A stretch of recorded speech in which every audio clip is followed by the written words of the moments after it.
Bismillahirrahmanirrahim. Assalamualaikum warahmatullahi wabarakatuh.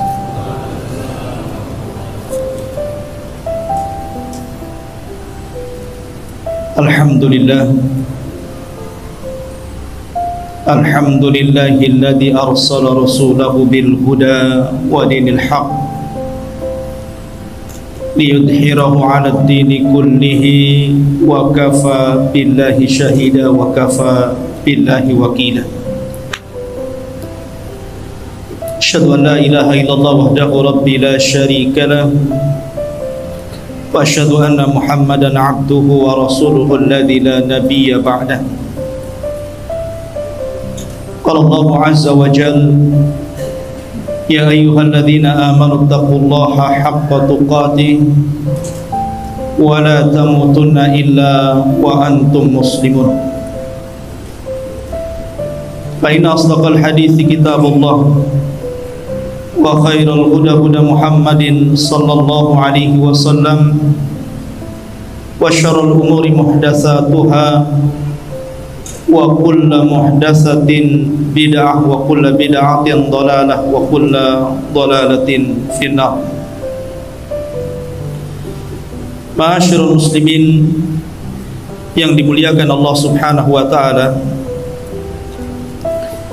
alhamdulillah pada malam hari ini dengan izin Allah Subhanahu wa taala kita bisa kembali berkumpul di Masjid Jabal Arafah ini. Dan tema pada malam hari ini sebagaimana sudah disebar tentang kisah nabi-nabi yang dibunuh oleh kaumnya. Ma'asyiral muslimin yang dimuliakan Allah Subhanahu wa taala, Nabi sallallahu alaihi wasallam pernah bersabda, inna asyaddal bala indallahil anbiya. Sesungguhnya yang paling dahsyat dari ujian yang Allah Subhanahu wa taala berikan kepada manusia, yang pertama adalah para nabi. Tsummal amsalu fal amsal. Baru kemudian di bawah nabi dan di bawahnya lagi. Dari sini menunjukkan bahwa para nabi dan rasul sengaja Allah Subhanahu wa taala timpakan ujian yang lebih berat dibandingkan yang lainnya, karena mereka akan dijadikan qudwah, akan dijadikan teladan oleh umat manusia. Sehingga wajar ketika mereka diberikan musibah oleh Allah, umat bisa melihat kesabarannya. Dari situlah mereka layak untuk dicontoh dan diikuti. Ma'asyiral muslimin yang dimuliakan Allah Azza wa Jalla, tetapi dengan hikmah yang Allah Subhanahu wa taala berikan kepada manusia, tidak ada satupun rasul dari rasul-rasul ulul azmi minar rusul yang mati dibunuh. Dan itulah isyarat daripada perkataan Hasan al-Basri rahimahullahu ta'ala, ma qutila ahadun min rusulin min ashabis syariah. Tidak ada satupun dari rasul yang diutus oleh Allah Subhanahu wa taala yang membawa syariat. Karena Nabi sallallahu alaihi wasallam diutus itu meneruskan syariat yang lama, tetapi rasul diutus untuk membawa syariat baru dan tidak mengikuti syariat lama, walaupun tujuannya sama, mentauhidkan Allah Subhanahu wa taala. Karena masing-masing rasul itu berbeda syariat dan berbeda cara ibadah, namun tujuannya sama, tauhid. tetapi upaya pembunuhan ada. Baik itu terjadi kepada Nuh alaihi salatu wassalam, baik kepada Ibrahim, Musa, Isa, bahkan Rasul sallallahu alaihi wasallam, upaya pembunuhan sudah ada. Tetapi Allah tidak takdirkan mereka mati dibunuh. Nuh alaihi salatu wassalam sampai mengatakan, Rabbi inni maghlubun fantasir. Ya Rabb, aku hampir-hampir terkalahkan.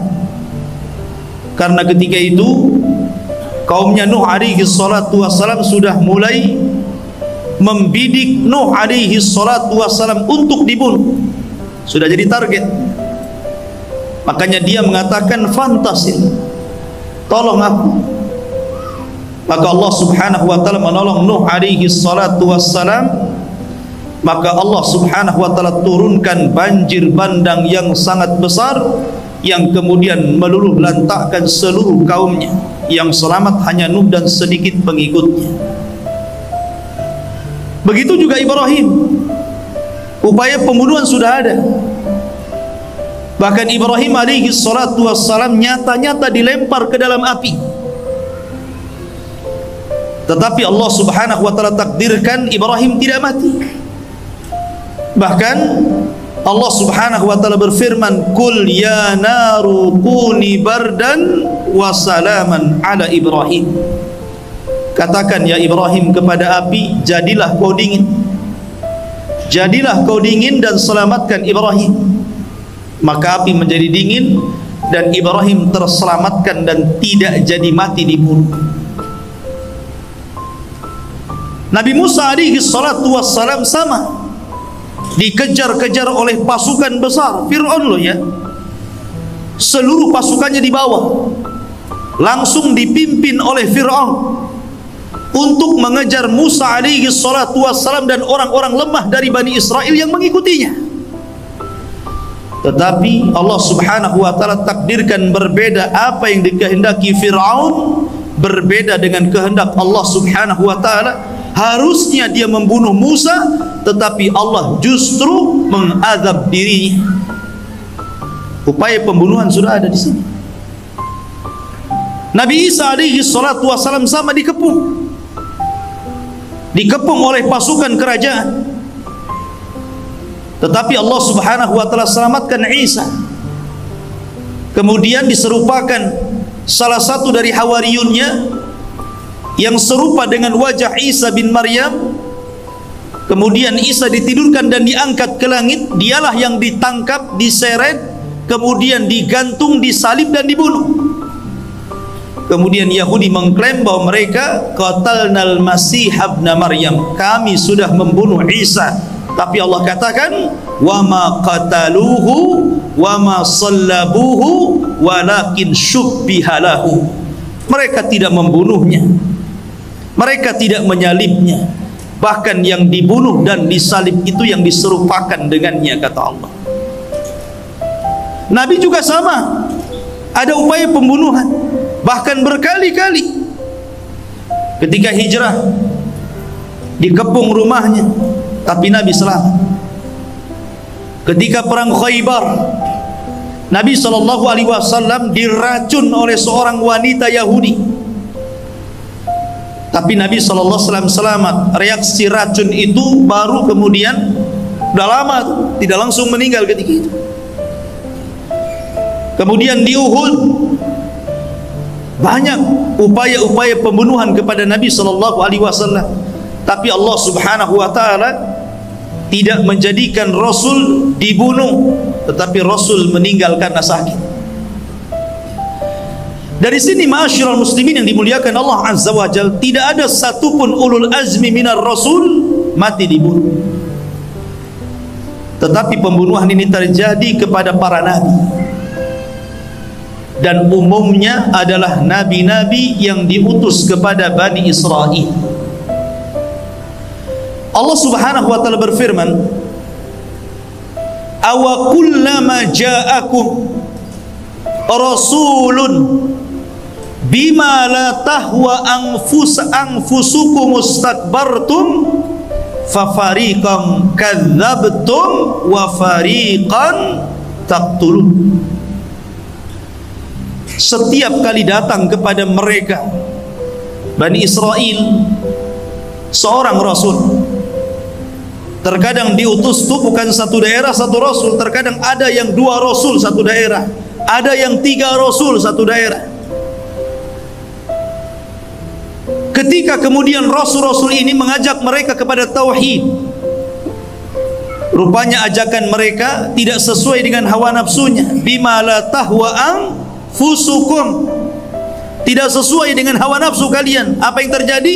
Istakbartum, kalian pun sombong.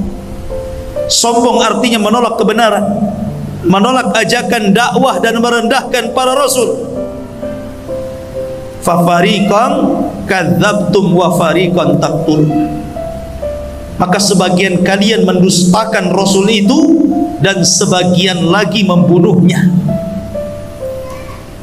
Sebagian mendustakan. Seperti dalam surah Yasin, Allah Subhanahu wa taala berfirman, "Wadrib lahum mathalan ashabal qaryati id ja'ahal mursalun." Ya Muhammad, berikan permisalan kepada tokoh-tokoh Quraisy itu tentang sebuah negeri ketika para rasul diutus kepada negeri itu. Id arsalna ilaihim itsnaini, ketika kami utus 2 rasul kepada mereka, 2 nabi kepada mereka kami utus sekaligus. Fakadzabuhuma, justru mereka mendustakan keduanya. Kemudian fa'azzajna bisalisin, ketika 2 nabi didustakan, Allah tambah lagi 1 nabi, jadi 3 nabi lagi. Kemudian faqalu, mereka mengatakan, para utusan ini mengatakan, inna ilaikum mursalun, kami ini utusan Allah untuk kalian, kami ini adalah utusan Allah untuk menyampaikan wahyu Allah kepada kalian. Tetapi mereka mengatakan, qalu ma antum illa basyarun mithluna, kalian ini siapa? Kalian ini sama dengan kami, kalian ini manusia biasa sama dengan kami. Wa ma anzalar rahmanu min syai'in in antum illa takdzibun, bahkan tidak ada satupun ayat yang turun kepada kalian, kalian ini hanya melakukan kedustaan saja. Saya katakan apa? Fa fariqam kadzabtum, ada sebagian orang mendustakan, mereka dustakan. Mendustakan para nabi dan rasul dalam dakwah mereka ini akan berlangsung kepada turunannya. Siapa turunan para nabi dan rasul? Para ulama. Karena para ulama itu warathatul anbiya, ulama itu pewaris para nabi. Maka ketika para ulama berusaha untuk menyampaikan warisan para nabi dan rasul, maka kenyataan yang mereka hadapi akan persis seperti yang dihadapi para rasul. Mereka pun sama akan didustakan, sama akan didustakan. Siapa kamu ini? Bahkan lebih parah, munculnya di zaman sekarang Islam liberal, yang mereka mengatakan tafsir para ulama dulu, sekelas para sahabat, para tabi'in, para tabi'ut tabi'in, itu layak di zamannya saja, memang relevan sesuai dengan zamannya. Tapi kalau di zaman sekarang nampaknya kurang relevan, kurang layak. Harusnya kita tafsiri Quran Sunnah itu sesuai dengan zaman kita. Mereka juga manusia, kita juga manusia. Allah berikan akal kepada mereka, Allah juga berikan akal kepada kita. Dan Allah katakan, afala tatafakkarun, kenapa kalian tidak berfikir? Lihat, dalilnya Quran loh ya. Quran yang menyuruh kita berfikir katanya. Ya beda. Ya. Mereka para ulama warasatul anbiya, menguasai bahasa Arab dengan fasih, menguasai kaidah-kaidah syariah. Sementara Anda kadang-kadang memahami Islam dari terjemahan Al-Quran. Tidak sama. Pandangan para ulama itu tajam ke depan. Ma'asyiral muslimin yang dimuliakan Allah Azza wa Jalla. Jadi surah Yasin ini sebenarnya menjelaskan tentang sebuah negeri diutus kepada mereka 3 rasul.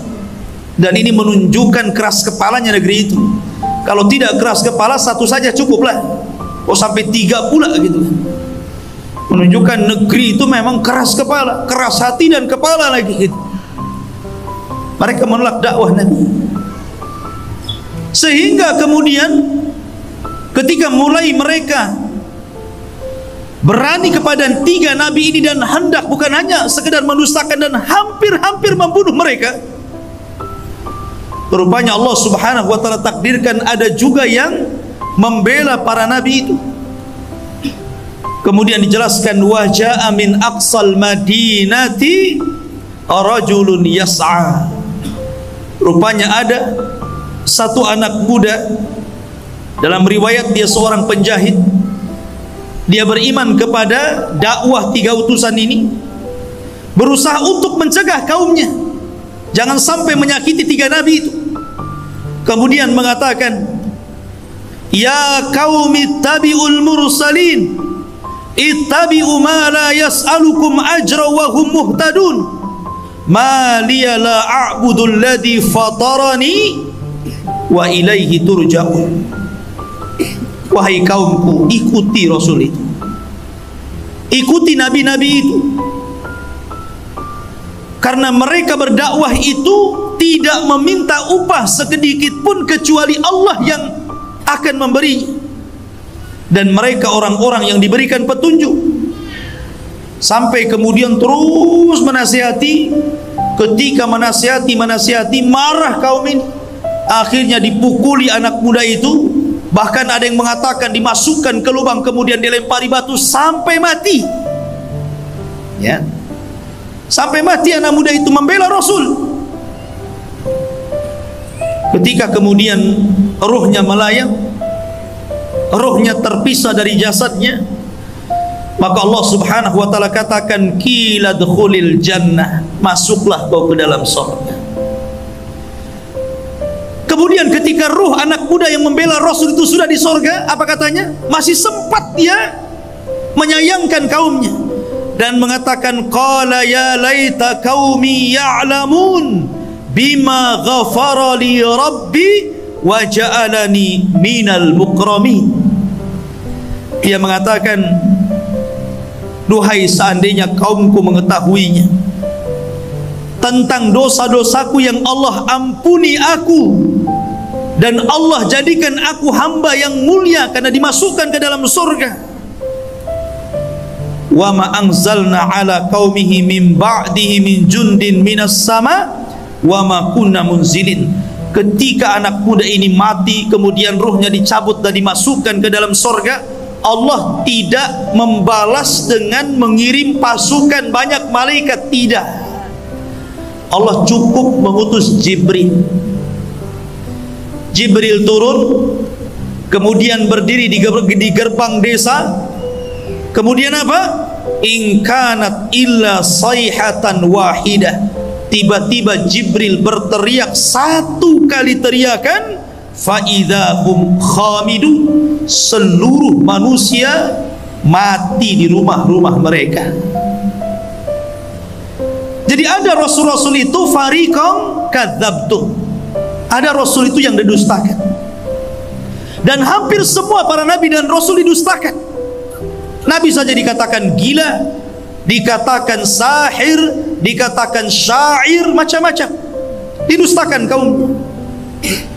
Tetapi ada juga fariqan taqtulun. Ada sebagian nabi itu yang dibunuh. Yang dibunuh oleh kaumnya. Bahkan nabi yang dibunuh ini bukan 1-2 nabi, ribuan para nabi dibunuh. Karena Allah Subhanahu wa taala mengutus para nabi ini banyak, 120.000 nabi yang diutus Allah Subhanahu wa taala ke permukaan bumi, dan ribuan nabi itu kebanyakan diutus kepada Bani Israel. Bahkan Imam Ibnul Qayyim rahimahullahu ta'ala pernah berkata, pernah kemudian dikisahkan dalam satu waktu 80 nabi dibantai. Bahkan ada juga azhar yang saya baca, wallahu alam riwayatnya, pada masa Nabi Ilyas alaihi salatu wassalam 10.000 nabi dibantai. Dan yang ingin saya ceritakan, yang menarik kita ceritakan tentang pembunuhan para nabi dan kaumnya ini adalah seorang nabi dari anak seorang nabi, anak dan bapak dua-duanya dibantai. Ma'asyiral muslimin, siapa nabi itu? Pertama Zakaria dan putranya Yahya, dua-duanya dibantai. Bagaimana kisahnya? Ma'asyiral muslimin yang dimuliakan Allah Subhanahu wa ta'ala, kita tahu bahwa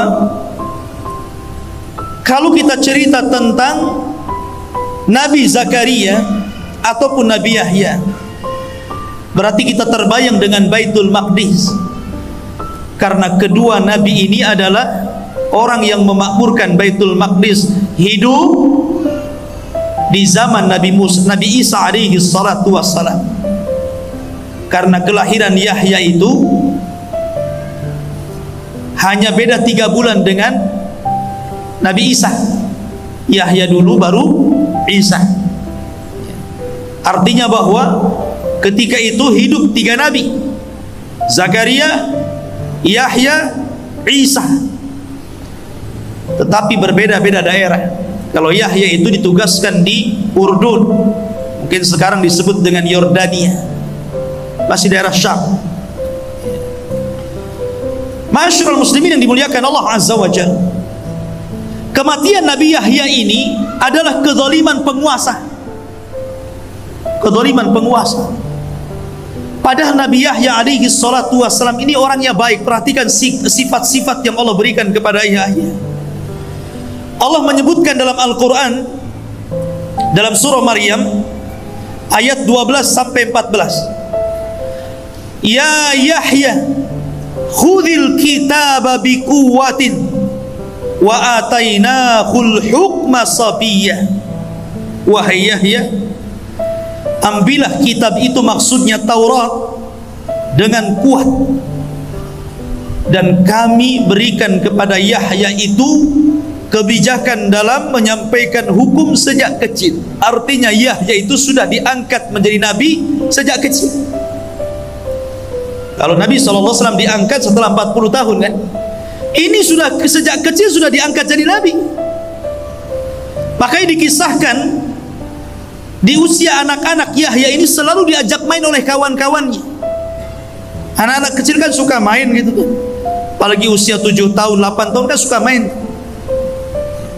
Tapi Yahya mengatakan apa? Innama lastu, sesungguhnya saya tidak khuliqtu bil la'ibi, sesungguhnya saya tidak diciptakan untuk main-main. Kalau kalian main-main silahkan, tapi saya diciptakan bukan untuk main-main. Oh, kalau ada anak kecil kayak gini mantap. Justru anak kecil sebaliknya, saya diciptakan untuk main-main katanya. Tapi ini tidak. Dia mengatakan saya diciptakan untuk beribadah, bukan untuk main-main. Makanya Yahya itu sedari kecil dia betul-betul mengikuti gaya bapaknya Zakaria. Walaupun Yahya ini sebenarnya kelahiran yang aneh. Kenapa? Karena bapaknya usianya 100 tahun, ibunya 90 tahun, dinyatakan mandul. Tapi karena nilai sebuah doa, Allah kabulkan, dan juga berlomba-lomba dalam kebaikan Zakaria. Akhirnya Allah Subhanahu wa ta'ala kabulkan, punya anak namanya Yahya. Kemudian Allah mengatakan wahananan milladunna, kami berikan hanan.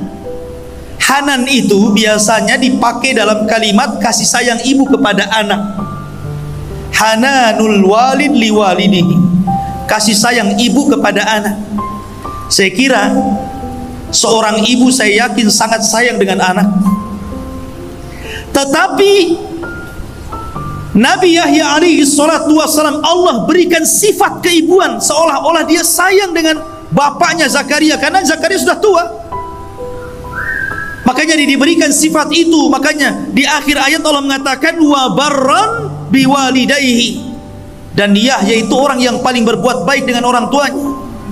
Wa hananan min ladunna, wa zakatan, orangnya bersih hatinya, wa kana taqiya, orangnya takwa, wa barram biwalidayhi, orangnya berbuat baik kepada orang tua. Lihat, ini orang baik, kenapa bisa dibunuh? Walam yakun jabbaran asiyya, dan dia bukan orang sombong dan bukan ahli maksiat. Dari sini ikhwatu fillah muliakan Allah azza wa jalla. Makanya heran ketika Nabi Isa alaihi salatu wassalam dihabarkan tentang kematian Yahya yang sangat sadis, dia pun sedih dan terus menangis atas kematian Yahya itu. Ceritanya begini. Di Damaskus itu ada seorang raja zalim namanya Haddad ibn Hadar, raja zalim. Tapi walaupun demikian, kalaupun ada apapun, raja ini terkadang juga minta fatwa kepada Yahya alaihi salatu wassalam. Allah takdirkan dia suka dengan salah satu wanita. Sayangnya wanita ini masih mahramnya, sehingga dalam syariat Yahya haram, tidak boleh menikah dengan orang yang ada hubungan mahram. Sama di syariat kita juga sama. Tetapi karena orang tua gadis ini, karena dalam riwayat, ini dalam riwayat yang lain ceritanya, raja ini punya istri, istrinya sudah tua. Kemudian dia punya anak, tapi bukan dari sang raja, dari bapak yang lain. Anak ini cantik. Lah si raja ini sudah tidak mau lagi sama istrinya karena sudah tua, jelek. Akhirnya sama istrinya itu disuruh nikah dengan anaknya, tapi bukan anak sang raja, dari laki-laki lain. Ada yang mengatakan bahwa yang dinikahi itu putri bibinya, dan dalam syariat mereka tidak boleh. Kemudian akhirnya karena ibundanya ini sangat rakus kekuasaan, sangat rakus dengan kekayaan, sangat ingin menguasai kerajaan, akhirnya dia dorong terus putrinya supaya nikah dengan raja. Disuruh dandan cantik-cantik, disuruh ngerayu. Akhirnya sang raja pun tertarik dengan wanita itu dan tergila-gila. Yalah, antum saja kalau dirayu perempuan, jangankan yang cantik, yang jelek saja kelepek-kelepek ya. Masyarul muslimin yang dimuliakan Allah azza wa jalla. Lah rupanya orang-orang pun berbicara tentang itu. Akhirnya mulai melebar tuh. Karena mulai melebar, apalagi kemudian sudah terdengar ke telinga Yahya, dan Yahya memfatwakan haram, tidak boleh, dan didengar oleh manusia banyak. Akhirnya kemudian mereka pun meminta fatwa kepada Yahya. Kenapa tidak ke Zakaria? Karena Yahya itu dikenal kelembutannya. Dia nggak mau ke Zakaria, ke bapaknya, dia mau ke anaknya. Tapi namanya hukum tidak kenal keras atau lembut. Kalau haram ya haram, mau ngomong haram ataupun haram sama saja. Itu kan hanya kata teriak dengan kata lembut saja kan, tetap saja haram. Kemudian akhirnya karena sudah diharamkan oleh seorang nabi, wanita ini kemudian tidak mau dinikahi. Tapi sang raja sudah tergila-gila masalahnya, dia tetap ingin mau menikahi wanita itu. Disinilah dimainkan oleh siasat wanita busuk itu. Kata wanita ini, baik, kalau engkau menginginkan diriku menikah dengan diriku, maka maharnya kepala Yahya bin Zakaria. Syaratnya itu. Karena raja sudah tergila-gila, macam mana kan? Maka dia pun mengutus pasukan untuk mendatangkan kepala Yahya bin Zakaria. Datanglah pasukan besar. Dalam riwayat bahwa Yahya itu dibunuh sedang berada di Baitul Maqdis dan sedang sholat dalam mihrab. Pasukan ini datang, kemudian ditangkap, betul-betul dimutilasi, dipotong kepalanya. Kemudian kepalanya dibawa dan diletakkan di piring emas, kemudian dibawa ke istana. Sementara jasad Yahya ini dikirimkan kepada ayahnya Zakaria yang sudah tua renta. Anda bisa bayangkan, tiba-tiba Anda sudah tua, dikirimkan jasad anaknya tanpa kepala. Tentu sedih Zakaria ini. Akhirnya kemudian kepalanya ini dibawa ke istana. Sampai di istana, di situ ada sang raja, di situ ada wanita fajirah, di situ ada ibundanya yang haus kekuasaan. Prajurit pun datang dan meletakkan kepala Yahya di atas bejana emas, kemudian disuguhkan kepada sang raja. Oh, wanita ini tertawa senang, keinginannya menjadi sebuah kenyataan. Tetapi Allah Subhanahu wa taala berfirman, "Wala tahsabannallaha mukhlifa wa'dihi rusulah, innallaha azizun dzuntiqam." Jangan kira Allah Subhanahu wa taala tidak pernah memberikan janji-janji kepada para utusannya. Sesungguhnya Allah kalau sudah menimpakan azab, maka Allah akan timpakan dengan sangat keras. Dan Allah juga berfirman, wala tahsabannallaha ghafilan amma ya'malu zalimun. Jangan kalian sangka Allah lalai dari perbuatan zalim kalian. Tidak, Allah tidak pernah lalai. Man adali waliyan faqad adantuhu bil harbi. Siapa yang memusuhi wali-waliku, maka dia sudah ngajak perang bersamaku, kata Allah Subhanahu wa ta'ala. Maka ketika wanita ini tertawa terbahak-bahak karena bahagianya, tiba-tiba Allah kirimkan gempa dalam istana. Bergegar istana itu.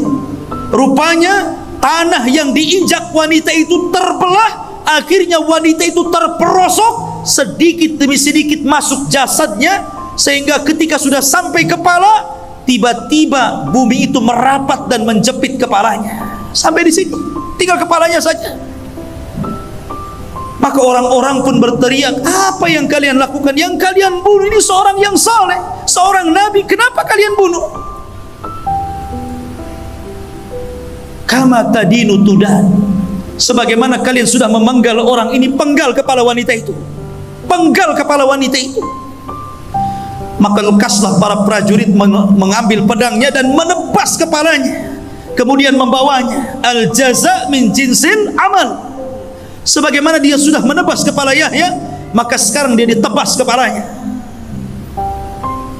Ma'asyiral muslimin, selang beberapa waktu dari peristiwa itu, kemudian orang pun membicarakan tentang kematian Yahya. Datanglah pasukan besar, pasukan yang dipimpin raja yang paling zalim di dunia, Bukhtun Nasr. Dan sering saya katakan, di dunia ini hanya ada 4 raja yang pernah menguasai sebagian besar dunia. 2 mukmin, 2 kafir. Sulaiman dan Dzulqarnain mukmin, Namrud dan Bukhtun Nasr. Ini dua-duanya raja zalim. Selang beberapa waktu setelah pembunuhan Nabi Yahya, datang pasukan Bukhtun Nasr, kemudian menghancurkan negeri Damaskus dan membunuh 75.000 manusia dibantai. Lihat. Dan itu Allah Subhanahu wa taala isyaratkan dalam Al-Qur'an. Allah Subhanahu wa taala berfirman, "Wa qadayna ila bani Israil fil kitab la tufsidunna fil ardi marrataini wala ta'luwanna uluwan kabira. Dan Allah berfirman, kami telah pastikan, kami telah putuskan kepada Bani Israel, dan itu tercatat dalam kitab Taurat, sungguh mereka akan merusak 2 kali di permukaan bumi, kemudian mereka akan sombong dengan sombong yang sangat besar. Fa idza jaa wa'du ulahuma, maka apabila telah datang janji salah satu dari keduanya, ba'athna alaikum, kami akan bangkitkan kepada kalian wahai Bani Israel, ibadan lana, hamba-hamba kami, uli ba'sin syadid, yang memiliki kekuatan yang sangat besar. Faja'u, mereka akan datang khilalat diyar, dan meluluh lantakkan desa-desa kalian. Wa kana wa'dan maf'ula, dan ini ketetapan yang pasti bagi Allah. Allah isyaratkan dalam Quran, karena kalian sudah membunuh Yahya, datang pasukan besar yang lebih dolim lagi, kemudian menghancurkan negara itu. Bahkan 75.000 dibantai oleh Bukhtun Nasr. Sebelum peristiwa Bukhtun Nasr, sebelum kedatangan Bukhtun Nasr dan melulantakkan kerajaan yang telah membunuh Yahya itu, apakah mereka mencukupkan membunuh Yahya? Tidak. Iblis tidak terima kalau seorang nabi yang dibunuh cuma satu. Kalau bapaknya masih hidup, bapaknya masih hidup, Zakaria, dia sudah tua. Maka ketika para pembunuh ini berkumpul, syaitan datang menjelma manusia, kemudian membicarakan tentang tuduh-tuduhan kepada Zakaria dan mengatakan, kalian ingat tidak, Maryam kan dahulu punya anak namanya Isa, tidak ada bapaknya, dan tidak ada yang masuk ke mihrab Maryam kecuali Zakaria. Jangan-jangan Zakaria yang menghamili Maryam. Nah, mulailah dia, syaitan datang, bangkit orang-orang itu, baru saja membunuh anaknya itu. Akhirnya mendengar bahwa Zakaria akan dibunuh, Nabi Zakaria pun sembunyi ke dalam hutan. Kemudian dalam hutan tersebut ada satu pohon yang menolong Zakaria, disuruh sembunyi dalam pohon itu. Tiba-tiba pohon itu belah, dan itu mukjizat Zakaria. Masuklah Zakaria di situ. Namun sayangnya iblis datang. Ketika Zakaria masuk, bajunya kemudian ditarik sedikit, sehingga ketika pohon itu rapat, nampak tuh ada bajunya sedikit saja. Ketika pasukan itu mengejar Zakaria sampai ke hutan, maka iblis datang dan mengatakan, aku tahu di mana Zakaria bersembunyi. Dan untuk memastikan kebenaran ucapan iblis ini, dia memperlihatkan baju yang keluar dari pohon itu. Itu dia di situ. Dari sinilah maka para prajurit membawa gergaji. Dari situlah kemudian mereka memotong pohon itu persis di lambungnya sini, seolah-olah digergaji jadi 2. Namanya manusia ya kesakitan lah, walaupun dia seorang nabi, karena dia bukan malaikat. Zakaria sempat dia kemudian berteriak kesakitan, tetapi Allah Subhanahu wa taala berfirman, ya Zakaria, kalau engkau terus berteriak karena kesakitanmu, la khusifa bihimul ardu, tentu bumi akan ditimpakan kepada mereka untuk menelannya. Setelah Zakaria tahu kalau dia sampai terus meneriakkan rasa sakitnya, kaumnya akan ditelan bumi dan akan ditelan oleh bumi yang sangat besar ini, maka dia tutup lisannya dengan bajunya supaya jangan berteriak. Kenapa? Rahmatan li ummatihi, karena masih punya kasih sayang dengan umatnya. Masih kasih sayang, dia berharap walaupun kematian putranya seperti itu, kematian diri seperti itu, masih berharap kaumnya ini sadar, bertobat kepada Allah, diutus kepada mereka seorang rasul yang menyadarkan mereka. Dan ini mulianya Zakaria yang patut dicontoh siapapun. Ketika kabar kematian keduanya sampai kepada Isa, Isa sedih. Rupanya, apakah sampai kematian Zakaria selesai? Tidak. Mereka pun membidik Isa. Akhirnya mereka mengirim pasukan. Jadi ini bukan semata-mata mahar wanita itu. Di balik itu ada kekuasaan politik. Sudah bukan cerita mahar lagi. Ini cerita politik di dalam. Memang dari dulu mereka benci para nabi dan rasul. Maka mereka mulai membidik Nabi Isa bin Maryam. Mereka kirim pasukan. Tapi Allah takdirkan Isa tidak sebagaimana Yahya dan Zakaria. Isa Allah Ta'ala, karena dia adalah pembawa syariat baru, bukan seorang nabi. Allah harus menjaga syariatnya, jangan sampai terputus dan tidak sampai kepada umatnya. Maka Isa tetap tidak dibunuh, dan Allah angkat yang dibunuh orang yang diserupakannya. Barulah setelah kejadian itu semua, karena begini, rusaknya Bani Israel itu setelah wafatnya Zakaria, yang sebelumnya putranya Yahya, itu menjadi rusak tuh Bani Israel itu. Makanya kerusakan itulah didatangkan Bukhtun Nasr. Bukhtun Nasr inilah yang kemudian menghancurkan Syam, Damaskus, sampai kota Palestina ini dihancurkan semuanya. Sampai 75.000 dibantai, anak-anak, wanita, orang tua, semua dibantai, tidak dibiarkan hidup. Dan orang-orang Yahudi yang berhasil lari tidak banyak, yang berhasil ditangkap jadi budak, jadi budaknya Bukhtun Nasr. Dan itu Allah hinakan, sehingga Allah Subhanahu wa ta'ala berfirman, innal ladzina kafaru, innal ladzina yakfuruna bi ayatillah wa yaqtuluna an-nabiyyina bighairi haqqin wa yaqtuluna alladzina ya'muruna bil qisti minan nas fabashshirhum bi adzabin alim. Sesungguhnya orang-orang yang kufur dengan ayat-ayat Allah dan membunuh para nabi tanpa ada sebab yang benar, dan membunuh orang-orang yang memerintahkan keadilan dari manusia, kabar gembirakan kepada mereka dengan adab yang pedih.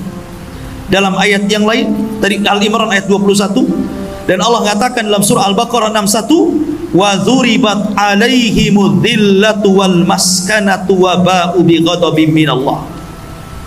Ditimpakan kepada mereka Bani Israel kehinaan, kenistaan, kemurkaan dari Allah. Kenapa? Dzalika bi annahum kanu yakfuruna bi ayatillah, karena mereka kufur dengan ayat-ayat Allah. Wa yaqtuluna an-nabiyyina bighairil haqq, dan mereka membunuh para nabi tanpa sebab yang benar. Allah timpakan kehinaan kepada mereka. Ikhwan, dan sampai hari ini orang-orang Yahudi itu memang seperti itu. Mereka bangga dengan membunuh para nabi itu, mereka bangga, sangat bangga. Dan Allah mengatakan, la tajidanna asyaddan nas adawatan lilladzina amanu yahud. Tidak ada manusia yang paling keras permusuhannya kepada orang-orang yang beriman melebihi orang-orang Yahudi. Tidak ada. Orang-orang Yahudi itu, mereka memang menghalalkan darah di luar kelompok mereka, di luar agama mereka. Walang tarda ankal yahud walan nasara. Tidak akan ridho orang-orang Yahudi. Yahudi dulu baru Nasrani. Kepada siapa? Kepada kita. Hatta tattabi'a millatahum, sampai kita tunduk dengan ajaran mereka. Tidak, kita tidak mau tunduk. Dan di akhir zaman Nabi SAW mengisyaratkan bahwa kita akan berperang melawan mereka, karena mereka adalah para pengikut Dajjal. Dajjal diikuti 70.000 Yahudi Asfahan. Dan kelak karena mereka sudah membunuh para nabi, Isa bin Maryam akan bangkit membunuh Dajjal, dan pasukannya akan membunuh mereka.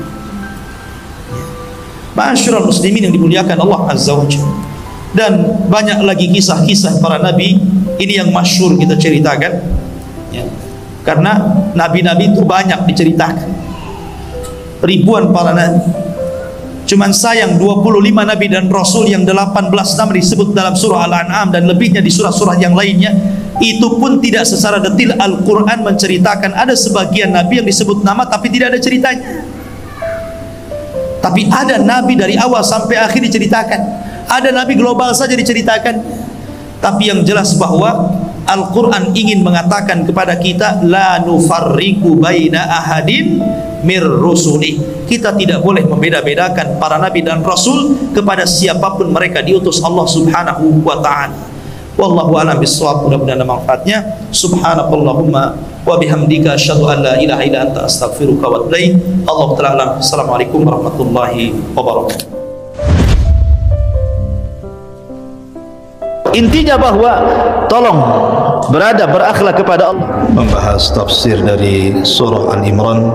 Lahirlah Imam Muslim, Abi Dawud, Tirmidzi, Ibnu Hibban. Jadi ketika Yunus alaihi salatu wassalam terkena undian itu,